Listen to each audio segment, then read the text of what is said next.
आज के समय अखंड भारत और आज के भारत का मानचित्र देखा जाए तो उससे देखकर काफी दुख पहुंचता है कि कैसे जिस भारत की सीमाएं आज के रसिया से लेकर म्यांमार और श्रीलंका तक फैली हुई थी, आज वह भारत कितना ज्यादा सिमट चुका है। और ये मैं कोई ज्यादा लंबे समय की बात नहीं कर रहा हूँ। आप केवल अगर समय में 300 साल पीछे भी जाएंगे तब भी आपको भारत अखंड ही मिलेगा, क्योंकि उस समय तक भी भारत पर हमले तो कई हुए लेकिन भारत की अखंडता पर कोई प्रहार नहीं हुआ। लेकिन जब से 1606 में अंग्रेजों ने भारत पर आकर अपना शासन शुरू किया, तभी से भारत में गरीबी बढ़ने के साथ साथ कई राज्यों ने भारत से अलग होने की मांग करना शुरू कर दिया और 1857 की क्रांति के पश्चात ब्रिटिश साम्राज्य की नींव हिल गई थी। उन्हें लगा कि इतने बड़े भूभाग का दोहन एक केंद्र से करना संभव नहीं है और फूट डालो और शासन करो की नीति अपनाई।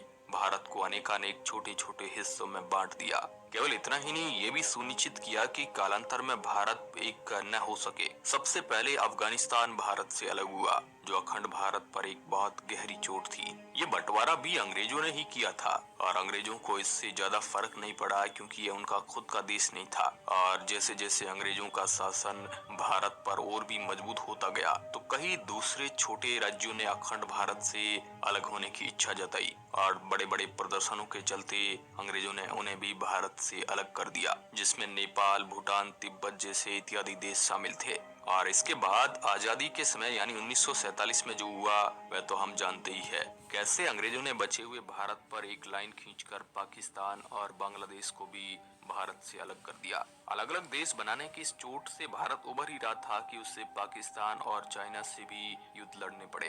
भारत इन दोनों युद्धों में जीत तो गया, लेकिन 1962 के भारत और चाइना जंग में चाइना ने भारत के कश्मीर के काफी हिस्से पर अपने कब्जे में ले लिया, जिसको चाइना ने सियाचिन नाम दिया, जिसे हम अक्साई चीन भी कहते हैं। और 1948 के दौरान पाकिस्तान के कश्मीर पर हमले की बात वो हम जानते ही है। कैसे पाकिस्तान ने भी कश्मीर के करीब 20 से 25% हिस्से को अपने कब्जे में लेकर उसे पाकिस्तान बना दिया। इन सभी युद्ध के दौरान भारत की जमीन पर तो दूसरे देशों का कब्जा हुआ ही, साथ साथ भारत की अर्थव्यवस्था को भी काफी नुकसान पहुंचा।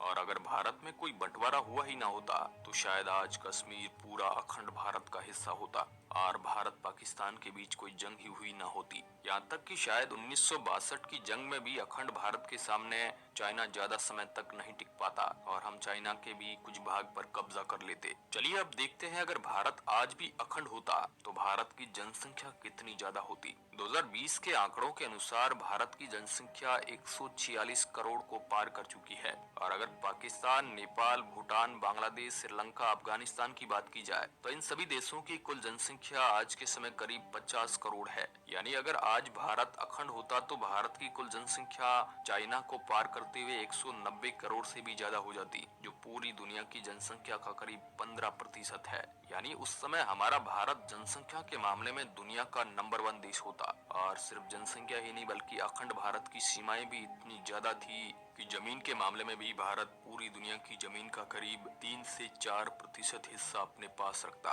जिसमें करीब 9000 किलोमीटर में फैली हुई समुद्री सीमा होती, जिनकी शुरुआत आज के पाकिस्तान से होते हुए श्रीलंका को पार करते हुए बांग्लादेश तक जाती, जिसके कारण भारत का व्यापार काफी ज्यादा तरक्की करता, भारत की जीडीपी और भी ज्यादा ताकतवर होती। अगर अंदाजा लगाया जाए तो आज के समय भारत की जीडीपी 3.5 ट्रिलियन को पार कर चुकी है और पाकिस्तान की जीडीपी करीब 500 बिलियन डॉलर के आसपास है। बांग्लादेश की जीडीपी करीब 400 बिलियन डॉलर के करीब है। और अगर हम भूटान, नेपाल, श्रीलंका जैसे छोटे देशों की जीडीपी भी मिला ली जाए तो वह भी करीब 500 बिलियन डॉलर के आसपास पहुंच जाती है। और अगर इन सभी को जोड़कर लिखा जाए तो आज के समय भारत की जीडीपी 4.5 ट्रिलियन डॉलर को भी पार कर जाती, जो जापान की जीडीपी से भी ज्यादा है। यानी जहां भारत दुनिया में जीडीपी में 5वें पायदान पर है, वही अखंड भारत पूरी दुनिया का तीसरा सबसे ताकतवर और पैसे वाला देश होता। या फिर मुझे कहना चाहिए कि इससे भी ज्यादा, क्योंकि अखंड भारत के कारण जो आज पाकिस्तान, अफगानिस्तान, श्रीलंका जैसे देश अपनी तरक्की नहीं कर पा रहे हैं, वह भी अखंड भारत में भारत के साथ मिलकर तरक्की की कगार पर होते,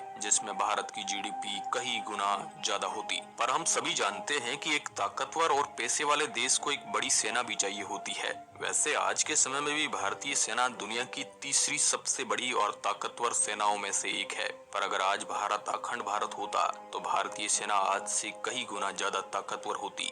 आज के समय भारतीय सेना में करीब 14 लाख सैनिक है, पाकिस्तानी सेना में करीब 6 लाख सैनिक है, बांग्लादेश में करीब 3 लाख और श्रीलंका में भी करीब 3 लाख सैनिक है। ऐसे में अगर हम इन सभी देशों की सेना के सैनिकों की संख्या को जोड़ दे तो ये करीब 27 से 30 लाख तक पहुंच जाती है और आज के समय दुनिया के किसी भी देश के पास इतनी बड़ी सेना मौजूद नहीं है। यानी अगर भारत अखंड भारत होता तो आज के समय भारतीय सेना दुनिया की नंबर 1 सेना होती, जिसमें चाइना तो क्या अमेरिका जैसे देशों को भी डर कर रहना होता। इसके अलावा आज के समय अगर आप चाहो तो भारत के किसी भी राज्य में बिना किसी परमिशन के जा या आ सकते हो, लेकिन आपको पाकिस्तान, श्रीलंका, बांग्लादेश, अफगानिस्तान जैसे देशों में जाने के लिए वीजा की जरूरत होती है, जो उन देशों की सरकार भारतीय नागरिकों को देती है। इनके बिना ना तो आप इन देशों में जा सकते हो और ना ही उन देशों से भारत आ सकते हो। पर अगर भारत अखंड होता तो भारत के दूसरे राज्यों की तरह हम अखंड भारत के उन राज्यों को भी आसानी से जा आ सकते थे।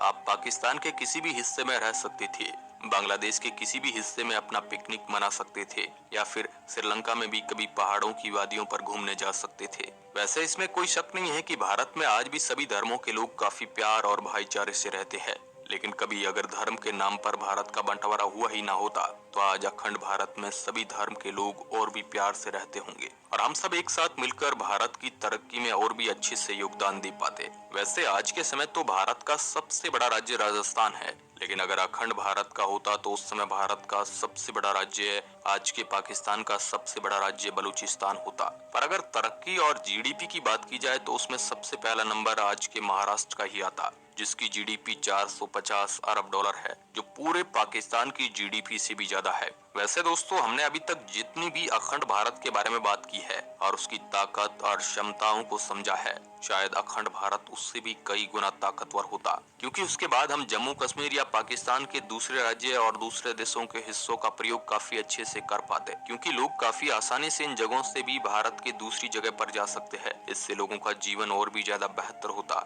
लेकिन कोई नहीं, अब जो हो गया है सो हो गया है। पर अब भारत के सामने यही एक लक्ष्य है कि भारत दोबारा से खोई हुई अपनी ताकत और समृद्धि को वापस से हासिल करे और दुनिया का दूसरा व तीसरा नहीं बल्कि नंबर 1 देश बने। वैसे आपको क्या लगता है? आप अपना जवाब मुझे कमेंट बॉक्स में लिखकर बता सकते हैं। आज के इस वीडियो में बस इतना ही। अच्छा लगा है तो इस चैनल को आप सब्सक्राइब कर सकते हैं। धन्यवाद।